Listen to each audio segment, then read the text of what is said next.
देखो ये तीन चीज इसलिए मैंने पूछी और इसलिए लिखवाई हैं, इनका एक दूसरे से अपना संबंध है।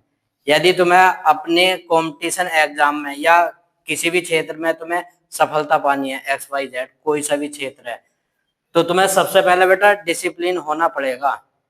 यदि तुम अनुशासन में हो, नंबर एक, उसके साथ पंक्चुअल भी हो, समय के पाबंद हो। एक तो अनुशासन में होना, दूसरा समय के पाबंद होना, तीसरा निरंतर। यदि ये दोनों चीज सही चल रही हैं तब इस पर आप आ सकते हो निरंतरता में। देखो मैंने क्या किया, मैं अनुशासन में भी हूँ। अनुशासन का मतलब होता है कि मैं सुबह को अपना उठा, जो मेरा 4 बजे उठने का है, सपोज दैट, है ना, हालांकि उठता नहीं हूँ मैं। 4 बजे उठा, रनिंग की, अपना घर आया, ब्रेकफास्ट किया, पढ़ाना आ गया। यो मेरा एक कार्य अनुशासन वाला हो गया कि सुबह ही मेरा जो एक कार्य है कि मैं 4 बजे मुझे कार्य करना ही है। और इससे रिलेटिव समय का पाबंद जब हूँ कि मैंने अनुशासन है मेरा सुबह को जल्दी उठना, एक्सरसाइज वर्कआउट करना, मगर मैं समय का पाबंद नहीं हूँ। समझ गए कि अनुशासन में वे चीजें जोड़ी जा सकती हैं कि मुझे कभी सिगरेट नहीं पीनी, ऐसा मान लेते हैं हम, या 4 बजे के बाद मुझे उठना ही नहीं है, 4 बजे से पहले उठ गया।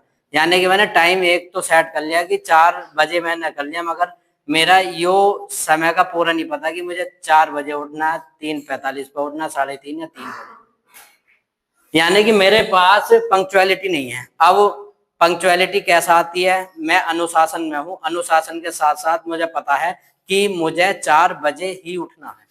यानी कि मुझे रात को 10 बजे सोना और पूरे 6 घंटे की नींद के बाद 4 बजे ही उठना है।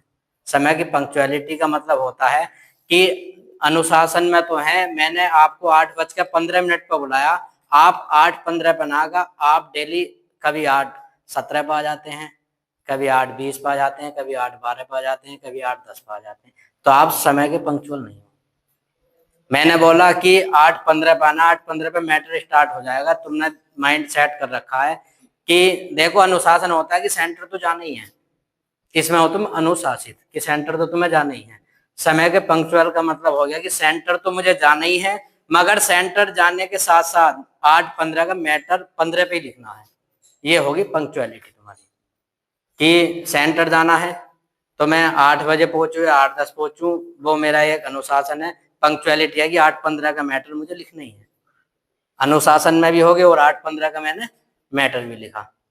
अब आती है सफलता के लिए कंसिस्टेंसी बड़ी जरूरी है बच्चों।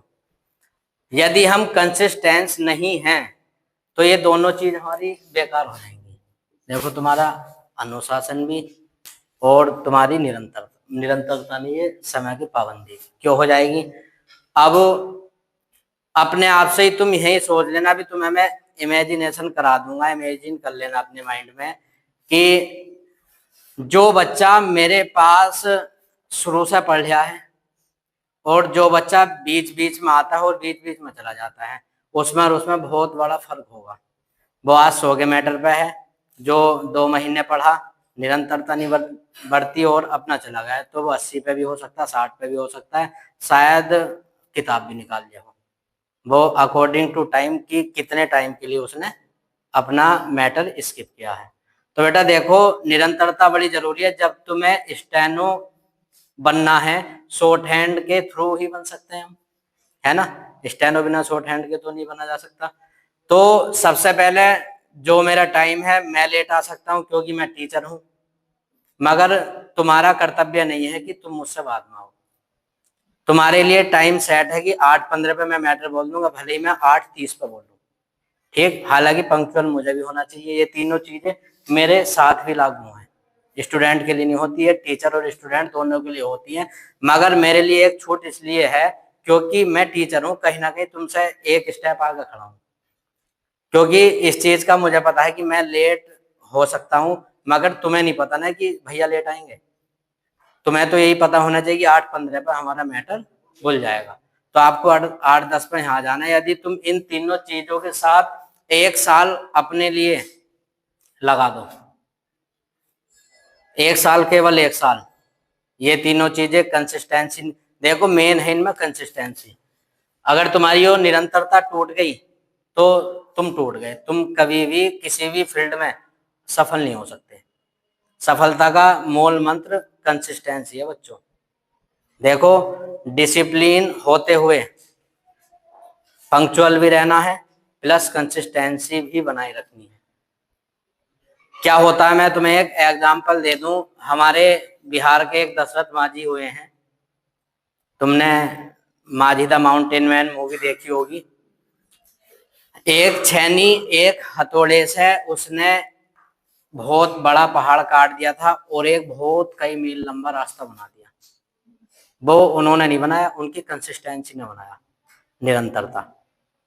एक बार मारा हथौड़ा, फिर 2 बार मारा हथौड़ा, 1000 बार मारा, करोड़ बार मारा, अरब बार मारा, है ना। वे चलते रहे होंगे, वे रुके नहीं। यदि तुम अपनी कंसिस्टेंसी बनाए रखोगे तो बड़े से बड़ा पहाड़, यानी कि आप IAS PCS भी बन सकते हो। ऐसा नहीं है तो बहुत छोटी नौकरी है स्टेनो क्लर्क की, बट हमारे अंदर क्या चीजें आ जाती हैं। मैं आपको एक चीज बताऊं, यो हर स्टूडेंट के साथ रहता है, मेरे नहीं, तुम्हारे नहीं, 99% जो स्टूडेंट होते हैं ये चीजें अपने अंदर ले आते हैं। क्या होता है, स्टेनो की नौकरी आ गई, मैं अभी स्टेनो पर बात करूंगा, आगे थोड़ा थोड़ा बढ़ेंगे। स्टेनो की नौकरी आ गई तो मेरे पास भीड़ बढ़नी शुरू हो जाएगी कि अब स्टेनो आ चुका है और मेरे पास नहीं, हर सेंटरों पर रहने वाला है। जो भी शॉर्ट हैंड पढ़ाते होंगे बच्चे पहुंचेंगे, जाके बैठेंगे और पर्सनली जैसे मुझसे बात करते तो वो टीचरों से ही बात होती होगी कि सर मेरे जो है यूपी स्टेनो है, SI स्टेनो है, या जिस भी स्टेनो का एट ए टाइम आ रहा होगा आपका एग्जाम, तो बताएंगे। देखो, टीचर का काम होता है, हमारा है ये रोजगार, है ना, तो हम तो ये बोलेंगे बेटा आ जाओ करा देंगे, है ना। वास्तविकता जो है, देखो जब यहाँ हमने ये हॉल ले रखा है, इसका भी रेंट है, सारी चीजें निकालनी होती हैं, है ना। आज है बच्चा, कल नहीं है, बच्चों का कोई विश्वास भी नहीं होता। तो अब बच्चा आया, आके मुझसे बोला कि सर मेरा SI का एग्जाम है, उसे आप क्लियर करा देना। मैं सिर्फ बच्चे से कभी भी किसी बच्चे को भ्रमित नहीं रखता हूँ, बच्चे से यही बोलता हूँ मैं क्लियर करा दूंगा 100%, बट तू करने वाला चाहिए। कई बच्चे आए, सर मुझे इसके स्टेनो की तैयारी करा दो। मैंने बोला अभी तो 1 महीने के लिए 3 घंटे शॉर्ट हैंड कर, 2 घंटे टाइपिंग कर, 5 घंटे का भी 1 महीने समय दे। उसके बाद हाँ, जितने दिन मैं क्लास में, एक दिन तेरी वजह से छुट्टी ना हो, मैं अगर छुट्टी करूं तो छुट्टी होनी चाहिए तेरी, है ना। ठीक है, 15 दिन मालिक आते हैं, 15 दिन के बाद, 15 दिन तो उनमें क्या कहना चाहिए, इतना उत्साह था, इतना मोटिवेशन था कि हम जो है माझी द माउंटेन मैन बनकर रहेंगे, हम पहाड़ तोड़ दूंगा मैं तो। अब जब हथौड़े मारने शुरू करे, 8 दिन बाद पता लग गया क्या मेहनत करनी पड़ेगी। अब उन्होंने हर हफ्ते में 4 छुट्टी मार देते हैं, 2 महीने उन्हें हो गया, अभी तक उन्होंने मेरी ईमानदारी से क्लास, मेरे जितने दिन वर्किंग डे रहा है मेरी क्लास का, 70% क्लास नहीं ली। तो बताओ मैं कैसे स्टेनो बनवा दूंगा, बन सकते हैं? कभी नहीं बनेंगे। तो बच्चों सबसे पहले ध्यान ये रखना है, जो बच्चा निरंतर तैयारी कर रहा है और जिसे चाहिए, और अपना एक फील्ड सेट कर लो, जॉब चाहिए, एक फील्ड सेट कर लो आज से ही कि हमें स्टेनो बनना है, तो बाकी सबको छोड़ दो, बहुत स्टेनो आ रहे हैं, स्टेनो बन जाओगे। 4 नाव पे सवारी करने वाला डूबा है, कभी उतरा नहीं है, हमेशा ध्यान रखना। एक फील्ड सेट कर लो और स्टेनो में भी एक स्टेनो सेट कर लो, कौन सा स्टेनो बनना। हमारे यहाँ एक बहुत अच्छा उदाहरण शैली बिश्नोई का है, उसका एम केवल SSC स्टेनो का था और वो बनकर चली गई, शुरू से आखिर तक मेरे पास पड़ी और किसी की स्टेनो छुई तक नहीं उस लड़की ने।